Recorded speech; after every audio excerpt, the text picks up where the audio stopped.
A los 28 se convierte en hijo de Dios. Al menos eso es lo que él parece. Un ataque frontal al observador. Se pinta a sí mismo en una pose que en su época solo está reservada a Cristo y a los reyes. ¿Casualidad? ¿Blasfemia? Que es una provocación, no cabe duda.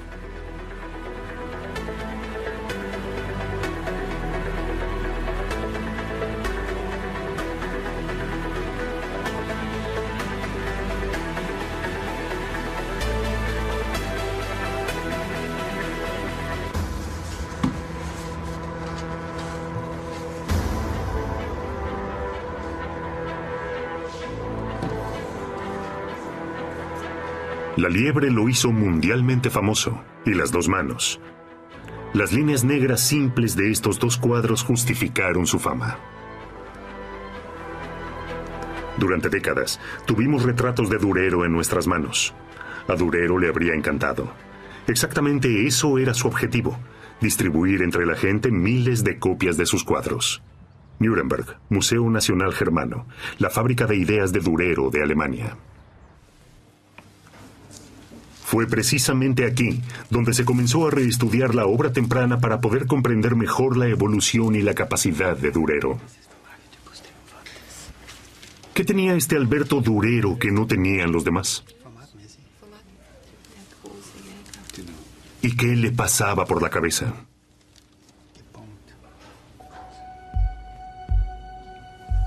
A este artista, que hasta se mostró desnudo, que se pintó tantas veces a sí mismo como ningún otro.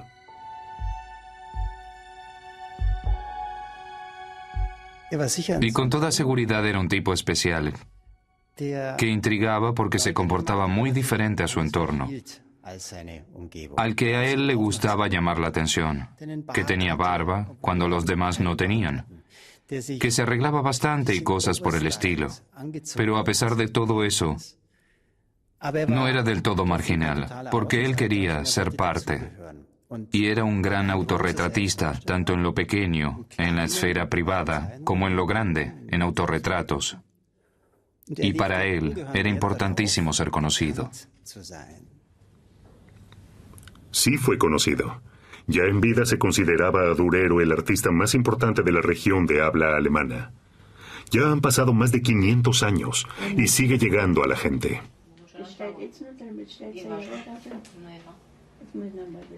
Lo heredé de mi madre.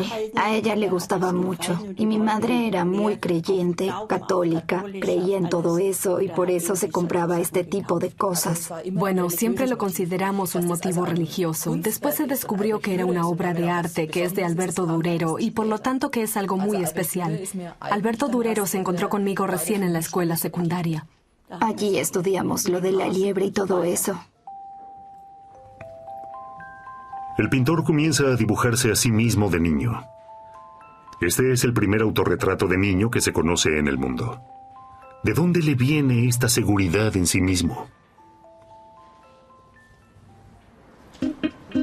Aquí, en el barrio del Castillo, debería buscarse la respuesta, sostiene Thomas César. Nuremberg era en aquel momento una de las ciudades comerciales más importantes de Europa. ¿En qué mundo vivía el niño Alberto Durero? Fue bautizado en esta pila en el año 1471 en San Sebaldo. Durero diseñó más tarde el vitró para una ventana de la iglesia, la única obra de Durero que se encuentra aún hoy en su sitio original. Su padre era orfebre. Había nacido en la localidad de Thür, en Hungría. Más tarde se trasladó a Nuremberg, donde lo llamaban el Thürer, que en alemán significa el de la localidad de Thür. Y así se convierte en Dürer, Durero en español. De inmigrante artista de la corte, esa es la carrera del padre, que debió haber sido seguramente ejemplar para el joven Durero. Esser lleva adelante una investigación denominada de constelaciones. Investiga la influencia que pudo haber tenido el vecindario en el joven. Es sorprendente ver lo interesado que estaba el vecindario en adquirir y difundir conocimientos. Es un vecindario muy afín a los libros. Anton Koberger era el dueño de una imprenta grande. Allí nace la Crónica del Mundo, de Schedel, concebida en la calle del Castillo, en su vecindario. Su objetivo era poner entre dos tapas de libros todos los conocimientos sobre el mundo. La Crónica del Mundo de Schedel contiene casi 2000 ilustraciones en silografía. Se acaba de inventar la imprenta para libros e ilustraciones, la silografía y el grabado en cobre. El padrino de Durero, el impresor, Koberger, imprime la obra faraónica y Durero ve con sus propios ojos todo lo que está sucediendo en el barrio del castillo.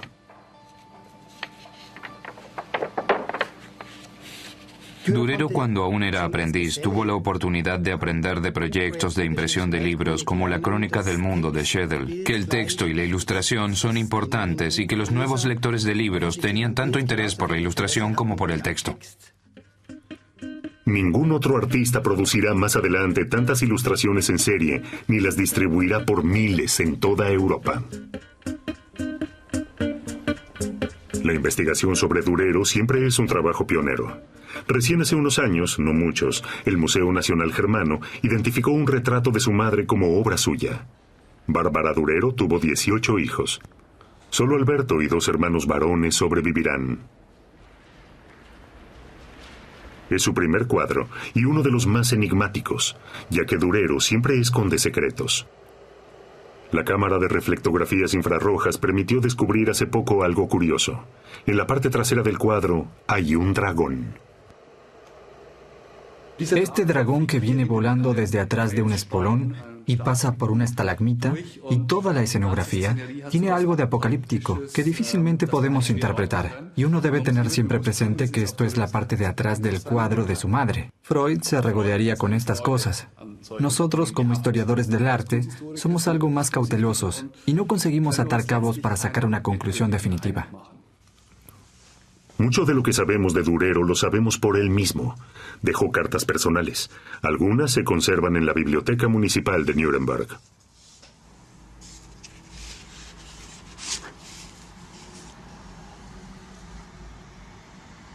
Durero las ilustró de forma rara.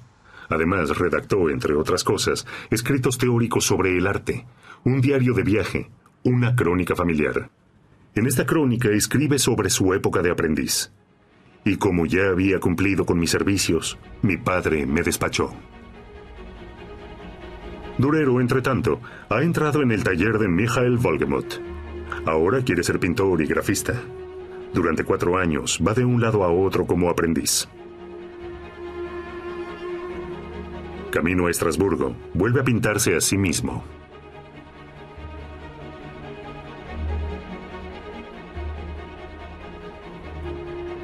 En una inscripción, Durero comenta este periodo. El de arriba dicta mi destino. ¿A quién se refiere? ¿A Dios o a su padre desde su casa en Nuremberg? Pues el padre ya ha escogido una novia para él. Durero se casa. Mi Agnes, un dibujo con pluma de su joven mujer. En aquella época, Durero tiene pocos pedidos. 1495. Cristo como varón de dolores.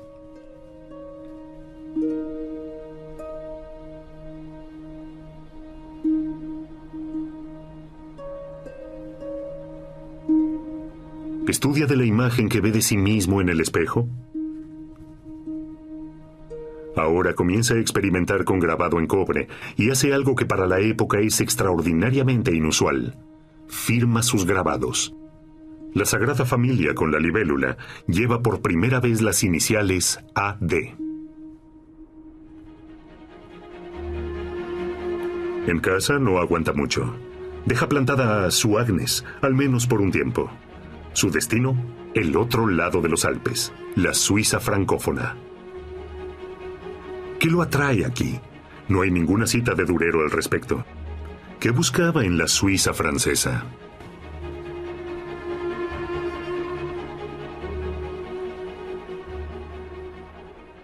¿Cómo es la vida allí? ¿Cómo es la vida en la Suiza francófona? O sea, donde hay fronteras. ¿Cómo son estas fronteras? Pero a la vez hay también un auténtico documento. Estuve también allí porque todos los humanistas han estudiado en Pavía, en Bérgamo, en tantos otros lugares, sabe Dios dónde.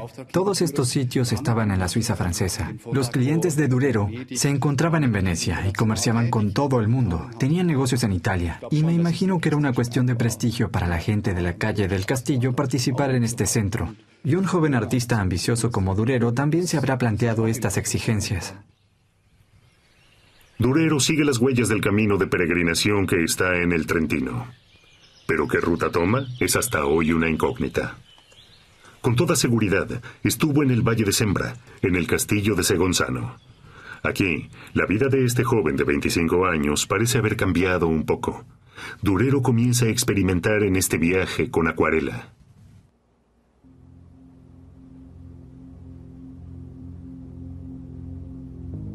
Montañas italianas, escribe sobre la hoja. Sus motivos flotan prácticamente sobre el papel. Los márgenes no están trabajados. Los bordes quedan casi difusos.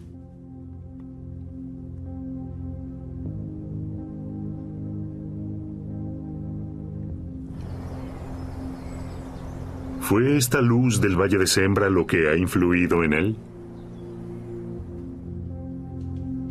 Aquí queda olvidada la convención del medioevo tardío, según la cual había que rellenar cada ángulo de la superficie de un lienzo. ¿Quería reproducir la naturaleza como mera sensación? Las acuarelas de Durero son las primeras en su tipo y suponen una innovación vanguardista en el arte europeo.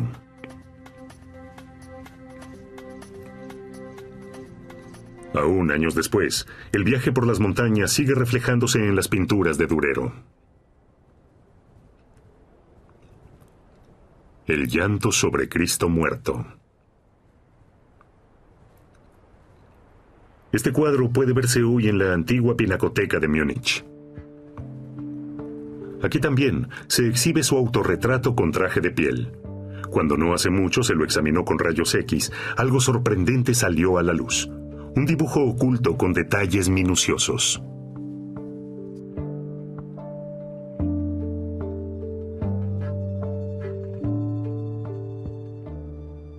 Como él desde el principio, tenía previsto pintar un autorretrato como nunca antes otro artista lo había hecho, y mucho menos un artista al norte de los Alpes. Creó también el dibujo oculto. Lo había diseñado con esmero. Y lo interesante del dibujo oculto es que en el fondo es más parecido al Durero real, mucho más parecido que en la pintura. Y cuando uno parte del hecho de que el dibujo oculto realmente surgió frente al espejo, que él después no necesitó más su imagen reflejada en el espejo cuando empezó a pintar, sino que pudo concretar la pintura porque ya tenía prácticamente la imagen ante sí. Solo necesitó darle un marco de color, y creo que eso encontramos también en esta inscripción que resulta tan enigmática, que se encuentra escrita a la derecha junto a su cabeza. Al respecto, él dice: yo, Alberto Durero de Nuremberg, me pinté a mí mismo con mis propios colores, con los correspondientes colores reales o característicos, como uno quiera traducirlo, pero yo me he pintado a mí mismo en colores. Ese es el punto determinante. Es un manifiesto del pintor Alberto Durero.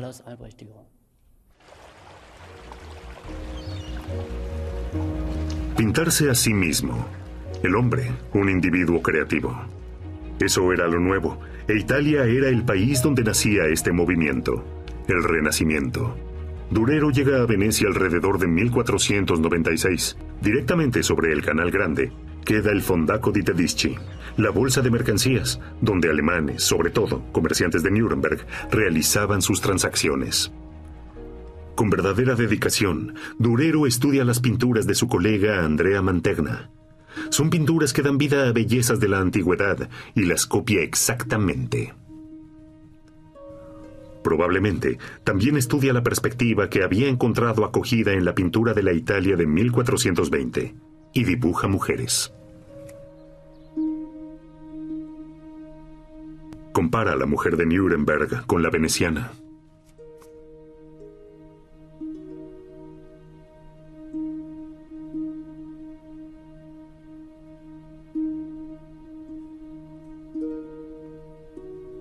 Los cuadros que pintará de ahora en adelante hablan una nueva lengua.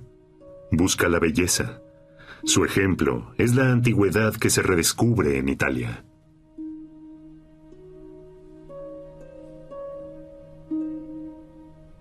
Y demuestra tener valentía. También con la técnica que se utiliza en la gráfica de la impresión, diseña una Venus como si fuera una escultura de la antigüedad, siguiendo el estilo renacentista. Son los primeros desnudos alemanes. Él mismo los llama la figura desnuda.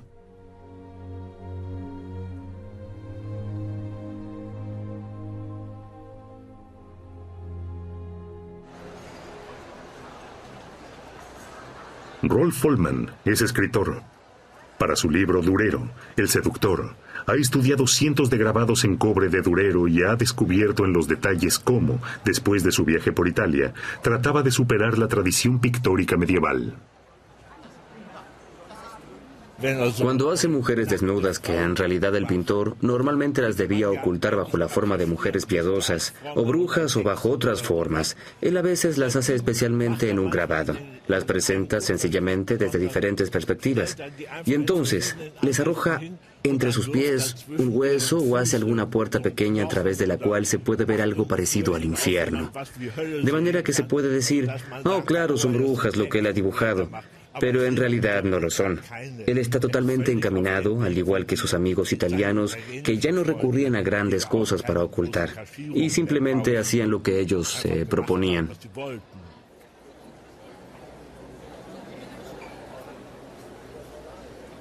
Detrás del árbol se esconde un esqueleto, una especie de viejo motivo gótico cristiano. Y el esqueleto se esconde de manera tan tonta, y su cabeza tiene una postura tan mentecata, que lo primero que pensé fue, oh, Durero, en realidad, se está burlando de todo el motivo. Con toda seguridad, Durero era una persona de mucho humor. De las cartas que escribe desde Venecia surge que le agradan sobre todo las bromas ordinarias de hombres.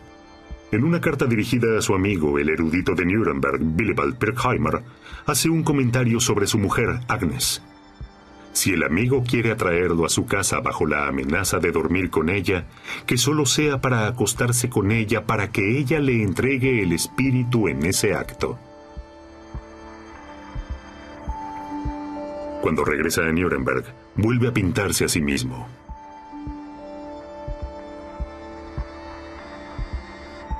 Boca carmesí, mirada de sabiduría, estampa a la moda. Guantes, ya no es un artesano, es un señor como los pintores de Italia, un artista. En el fondo del cuadro se ven los Alpes, aquel paisaje que él había recorrido. ¿Quiere contar su proceso de emancipación? Según un nuevo enfoque de los investigadores de Nuremberg, no es solamente eso lo que él quiere. En la tradición artesanal existe una muestra, la pieza de prueba, con la que un artista expone lo que sabe hacer. Durero llega a Nuremberg. El ámbito del retrato aún no se ha instalado del todo. Busca el nicho ideal para este segmento y pinta retratos absolutamente perfectos con los que muestra esto es lo que sé, que un artista se atavíe de esta forma, como un retrato del Prado, paseándose por las calles. No lo puedo imaginar por más que quiera, pero si observo a Rembrandt, que en la época de Ámsterdam aún sigue pintando burgueses, cuando se autorretrata lo sigue haciendo como burgués. Entonces este es un modelo al que podemos aplicar a Durero. Y esto nos explica por qué se pinta ataviado con un traje patricio. En este traje se hacen pintar los patricios y entonces se observa justamente esto. Yo puedo hacer esto perfectamente, los cierres y las hebras del traje. Si me pides un retrato, yo te lo puedo hacer.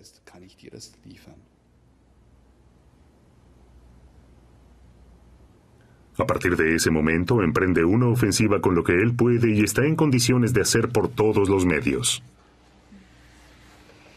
Durero muestra de forma ejemplar que es capaz de reproducir el cuerpo humano. Los bustos, las cabezas, el perfil de 3/4, el perfil completo, de frente. Y por último, quizás es también una manifestación de su capacidad de representar, de modelar el desnudo masculino en esta técnica difícil de la silografía, lo que es la intención fundamental de esta hoja de gran tamaño. Además, Durero es un gran dramaturgo. El libro del Apocalipsis. El tema estaba presente. El fin del mundo se anunciaba para el año 1500.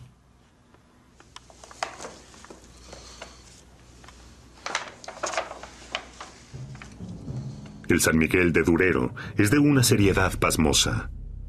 Toma la lanza con ambas manos y la clava en las fauces del monstruo.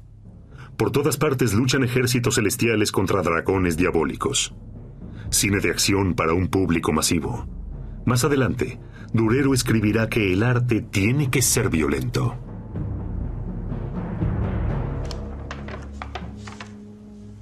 Los jinetes del Apocalipsis.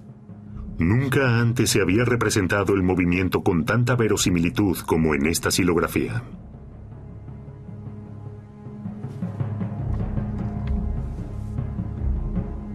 La muerte se adelanta cabalgando.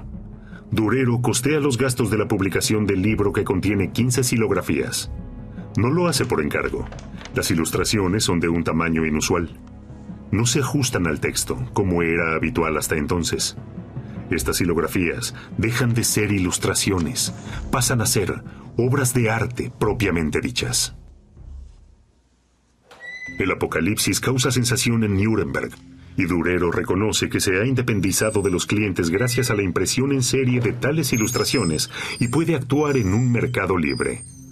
Produce con rapidez, ofrece excentricidades.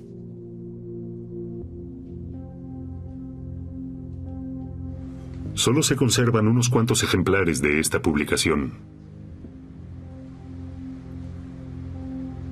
Muestran la precisión increíble de cada uno de los pormenores que ha grabado en ellas.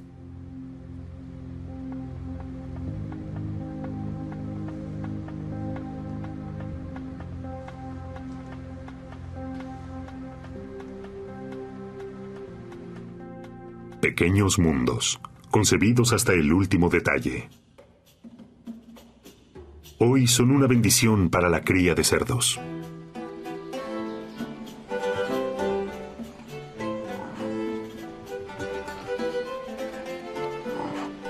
La precisión de Durero para representar el cerdo doméstico medieval fue el motivo de inspiración de hace unos años para recuperar la cría del cerdo tal como era por el año 1500.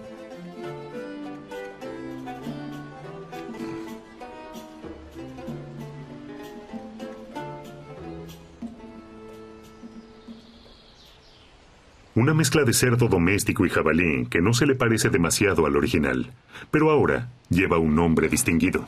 A Durero le habría agradado probablemente. Se habría asegurado inmediatamente los derechos de autor, pues parece que en ese momento ha dejado de esperar que el de arriba dicte su destino. Lo toma en sus manos. Ahora aparecen las iniciales AD en todas partes. El cuadro se convierte en un artículo de marca, y él en autor.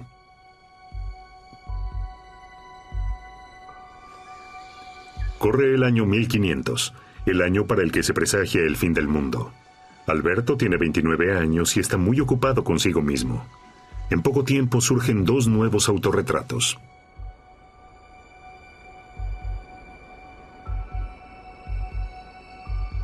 Este seguramente no estaba destinado al público en general. Así, nadie se había pintado hasta ese momento. Así tampoco, de frente. ¿Pretendía lograr un parecido con Cristo? No podemos descartarlo porque no estábamos allí en ese momento. Y Durero, lamentablemente hay que decirlo, jamás se expresó sobre este autorretrato suyo. Solo vemos lo que vemos y lo que ha pintado es lo que podemos interpretar.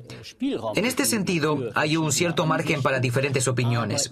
Pero me puedo imaginar que no tenía en mente desde un principio el esquema de los íconos del Salvador que prodiga bendiciones cuando comenzó su autorretrato. Quería representarse a sí mismo. Cuando investigamos un poco, nos preguntamos, ¿dónde hay retratos de frente? Los hay en las esculturas de la antigüedad, y él las conocía con toda seguridad. Aquí tenemos esta. También esta otra de un extracto. Es la media figura de personas que están representadas y que nos miran totalmente de frente a nosotros, los observadores. Es posible que estemos, en efecto, ante una competencia totalmente consciente con los escultores. Así entendemos esta inscripción en la que él resalta su existencia como pintor. Él es sin duda alguna uno de los pintores y grafistas más famosos de ese momento. Su fama hizo que hoy haya muy pocos trabajos de él en Nuremberg. Viena es el bastión actual de Durero. Habría sido propio de él ser también escultor, un uomo universale, polifacético como sus colegas Miguel Ángel o Leonardo. Más tarde, sería igualmente venerado. En Viena se conserva un mechón de su cabello que le cortaron después de muerto, porque Durero, al final de su vida, era una estrella, del que se dice que sufrió también temores, y que él dejó documentados en una pequeña acuarela.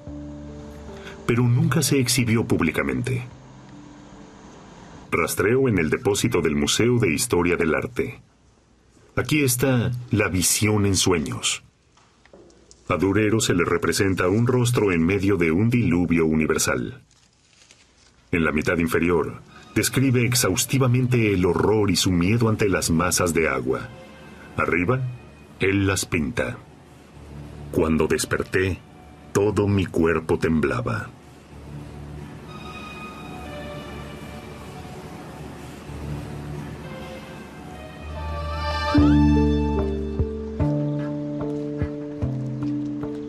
Inventarnummer ist 3061 Albrecht Dürer, es ist ein Hochsicherheitsdepot. En las oficinas de Klaus Albert Schroeder, director de la Albertina de Viena, Durero yace en el depósito de alta seguridad al que solo tiene acceso un robot. Los valiosísimos cuadros se encuentran en una cámara blindada aparte. Los cuadros, que son sensibles a la luz y que están guardados aquí, no se exhiben casi nunca. Uno de ellos es la de la liebre, pintado en 1502.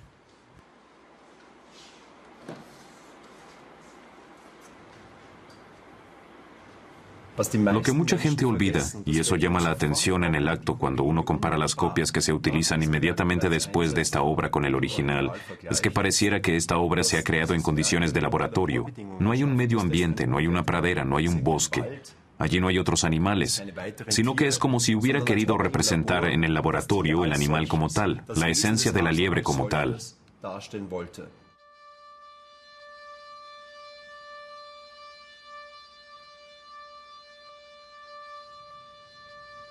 Le pintó a la liebre un reflejo de luz en la pupila. ¿Es una ventana?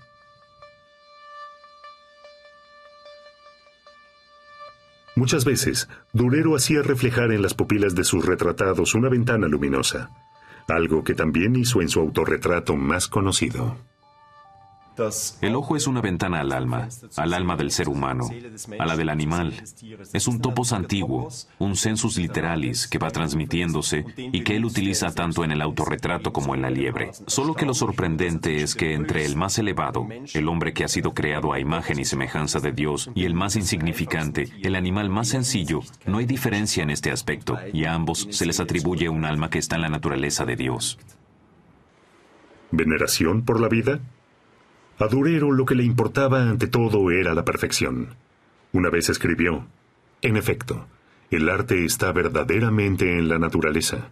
Quien pueda arrancarla de allí, la tendrá. Durero la arrancó.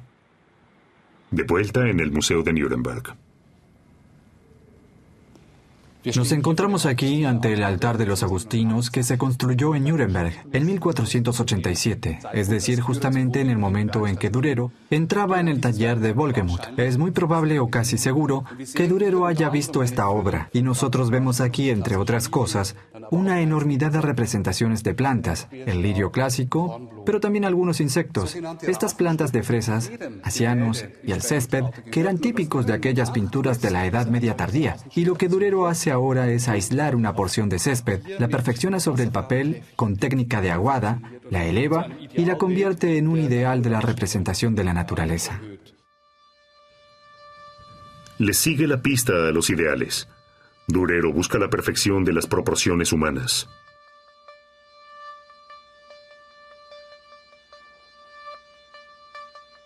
Este grabado en cobre muestra cómo se desmarca entre tanto su calidad de lo que hasta el momento era lo máximo.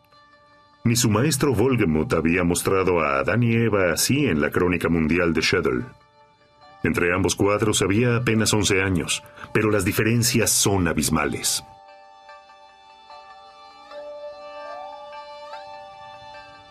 En el año 1506, a Durero le urge volver a Venecia. Italia ya lo había cambiado una vez. Pasa meses alojado en el barrio del Rialto con vista a la iglesia de San Bartolomeo, para la cual le han solicitado que pinte un retablo.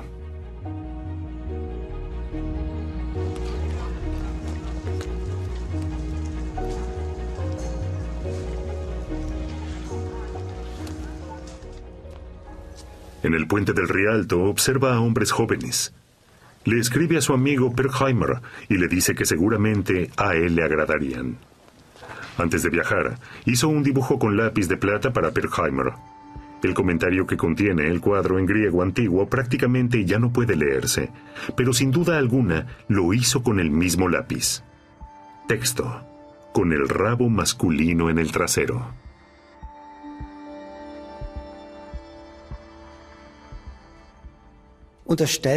No le adjudiquemos una orientación sexual concreta a ninguno de los dos. Es decir, que como historiador debo negarme a sacar la última conclusión de si ambos eran heterosexuales u homosexuales.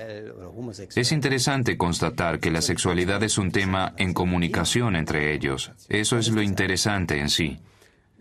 No son de ninguna manera un tabú como nos imaginamos en una sociedad católica medieval obediente. En el caso de Pirkheimer, seguramente es un tema que aborda, ya que él habla de esto en griego críptico. Es decir, que permite que solo los iniciados, por decirlo así, puedan leer esta inscripción en el dibujo. Durero es más bien, diría yo, el orador de la tertulia. Durero no sabía griego, no sabía escribir griego. En realidad, el único que puede haber escrito eso es Pirkheimer. Entonces bien, uno es el literato ilustrado, que escribe en griego algo en la pintura. El otro es el retratista, que dibuja a su amigo. Solo podemos especular si Durero tuvo conocimiento o no de las groserías que Pirkheimer había puesto en el papel. Quizás no lo sabía y todos se le habrían reído por esta ignorancia que debía soportar por ser artesano. No tiene en su vida privada el reconocimiento que está buscando. Quiere ser un artista y no un artesano. Quizás por eso escribe una carta sobre Venecia. Aquí soy un señor. En casa, un parásito. Una visión sobre sí mismo funesta. Es entonces cuando conoce a Giovanni Bellini, el gran maestro de la pintura veneciana. Durero estudia minuciosamente los cuadros de Bellini. De él aprende el colorido y la composición. Bellini y Durero, la fiesta del Rosario. Esto lo he pintado yo, el alemán Alberto Durero, en 5 meses, 1506. Así, reza la inscripción en el papel con el que Durero se presentaba seguro de sí mismo en el fondo del cuadro.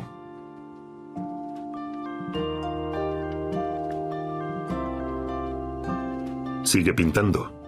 La joven veneciana, la niña del billete de los 5 marcos. Entre los italianos, Durero tiene buena acogida ahora. Desde ese momento se lo suele ver en el Palacio Ducal. Se le hace una oferta extraordinaria, un contrato para ser el pintor de la ciudad. Pero Durero rechaza la oferta. Regresa a Nuremberg, donde es recibido con todos los honores.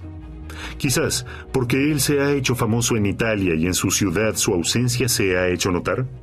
Compra una casa en Tiergarten Torplatz, la plaza que queda en la puerta de entrada cerca del zoológico. Es convocado para formar parte del Gran Consejo de la ciudad.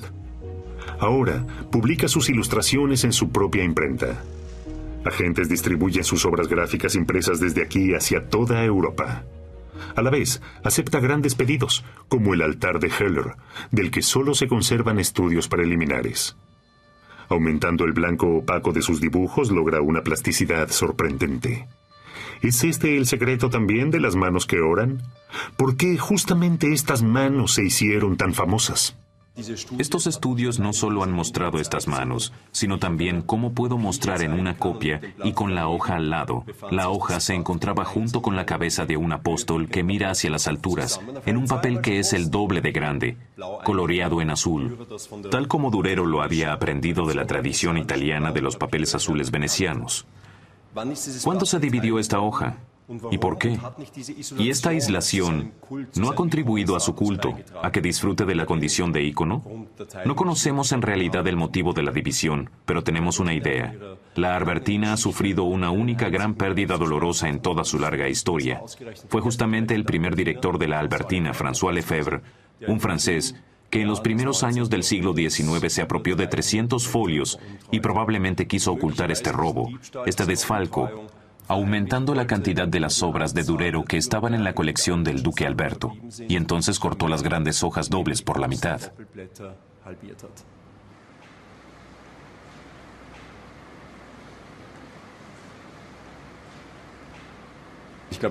Creo que hay 2.800 estados diferentes de agregación de las manos que oran. Hace muy poco me topé con ellas en el cementerio de Pittsburgh, en la tumba de Andy Warhol.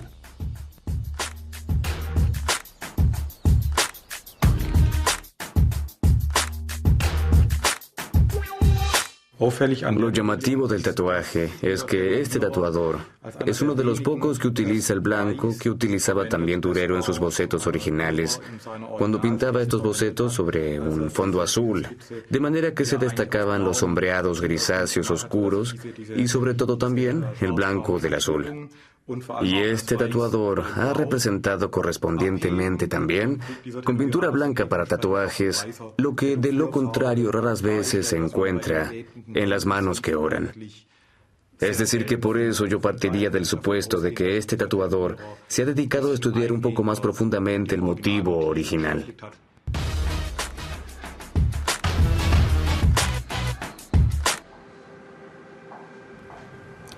En Viena se conserva también lo que Durero pintó para el emperador.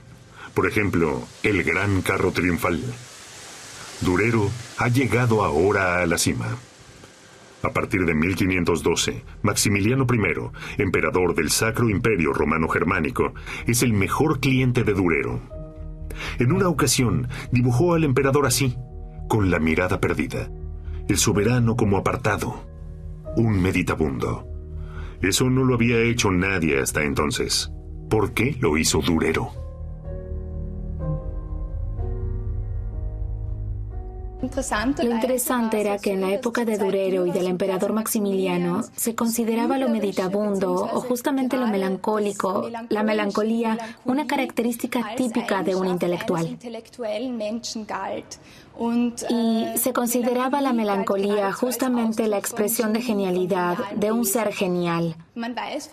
Se sabe del emperador Maximiliano que él decía de sí mismo que era un melancólico. Y creo que lo mismo sucede también con Durero, pues de todos modos su famoso grabado de la melancolía se considera probablemente un autorretrato del artista. La melancolía como muestra del máximo poder creativo. En Durero es un ángel en meditación contemplativa. La Melancolía I es uno de los grabados que se consideran sus obras maestras.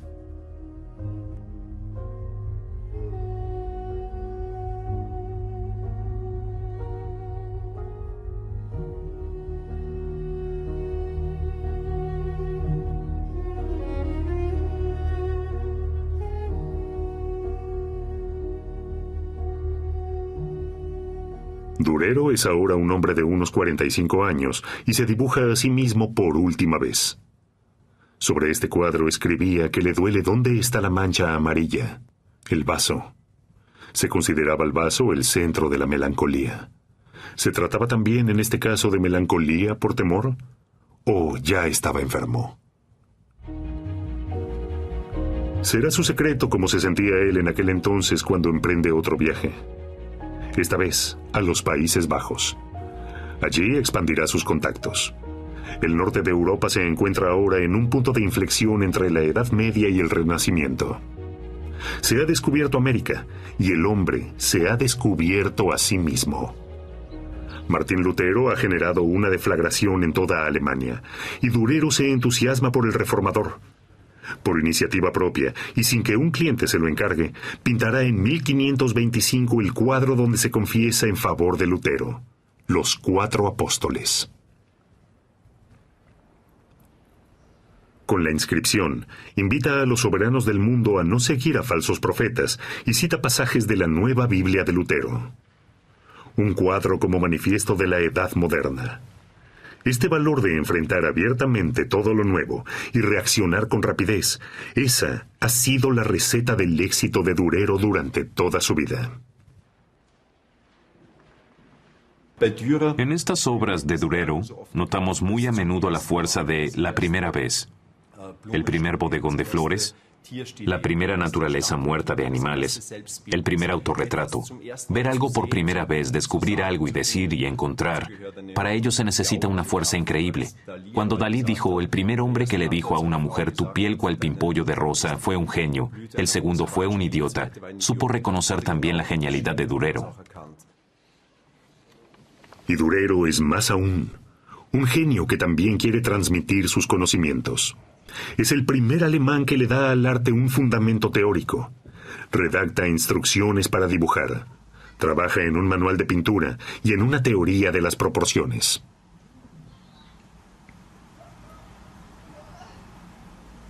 No vivirá para cuando estén publicados.